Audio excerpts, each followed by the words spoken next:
करने के लिए मना ही लिया। फिर उसे मिला केविन, एक ऐसा इंसान जो किसी को भी हिप्नोटाइज कर सकता है। जो वो दिखाना चाहे वही सच हो जाएगा। उसे इस वक्त एक मेंटल हॉस्पिटल के अंदर कैद करके रखा गया था। डॉक्टर्स उसकी शक्तियों को लोगों के डिप्रेशन को दूर करने के लिए इस्तेमाल कर रहे थे। माइकल ने उससे कहा कि तुम यहाँ अपनी जिंदगी बर्बाद कर रहे हो, मैं तुम्हें अमीर बना सकता हूँ। जब वो भागने के लिए तैयार हुआ तो नर्स भी उनके पीछे भागी। एरिक ने अपनी ताकत से चीजें उड़ाकर सभी पेशेंट्स को आपस में लड़वा दिया, जबकि टोनी ने अपनी ताकत से एम्बुलेंस को चालू किया और साथ ही गेट को खोल दिया। इस तरह वो सब बड़ी चालाकी से वहां से भाग गए। अगले दिन उन्होंने प्रैक्टिस की कि कसीनो में अपनी पावर्स कैसे इस्तेमाल करनी है। केविन अपनी ताकत से लोगों को हिप्नोटाइज करेगा और टोनी कैमरास को संभालेगा। उन सब की ताकत उस दूसरी दुनिया से आती थी। उस दूसरी दुनिया में जाकर एरिक अपने हाथों से डाइस को हिलाता था, तब वो असल जिंदगी में खुद ब खुद हिलने लगती थी। केविन बर्फ से बने एक इंसान को अपनी ताकत से कंट्रोल करता था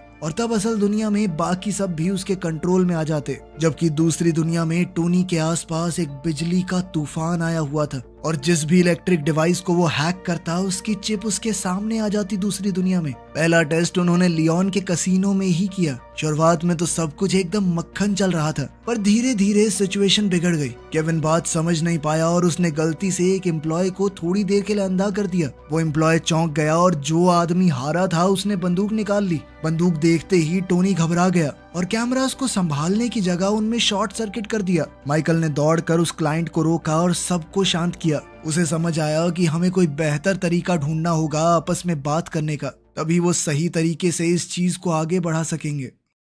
अगले दिन माइकल एक फ्यूनरल में गया जहां कई औरतें वेरोनिका से मदद मांग रही थी। तब कुछ काले कपड़े पहने आदमी वहां आए और वेरोनिका डर कर भाग गई। उसने अपने हेडफोन्स गिरा दिए जो कि माइकल ने उठाए। जब दूसरी गली से और आदमी आए, वेरोनिका एक पुरानी बिल्डिंग में छुप गई। माइकल ने उसके पास जाकर हेडफोन्स वापस दिए और कहा कि मैं उन आदमियों में से नहीं हूँ। वेरोनिका उससे दूर जाने लगी, पर माइकल फिर भी उसके पीछे गया। वेरोनिका लोगों का दिमाग पढ़ सकती थी। उसने सीधे तौर पर माइकल से कहा कि मुझे तुम्हारे प्लान में कोई इंटरेस्ट नहीं है। तभी उन आदमियों में से एक ने उन्हें देख लिया। माइकल ने वेरोनिका को जल्द से जल्द वहां से भागने को कहा और उस आदमी को रोका। दूसरी तरफ गॉर्डन ने एलेक्स के कहने पर अपनी ट्रेनिंग शुरू की। एक दिमाग पर कंट्रोल करने वाले आदमी ने उसे दूसरी दुनिया में भेज दिया। अब गॉर्डन के पास भी ताकत थी लोगों के दिमाग को कंट्रोल करने की। जब उसका दिमाग बेहोश पड़ा था तो उसने एक पेंटर को मजबूर किया कि वो एक फेमस पेंटिंग की कॉपी बनाए। इसके बाद गॉर्डन ने म्यूजियम में काम करने वाले एक आदमी को कंट्रोल किया।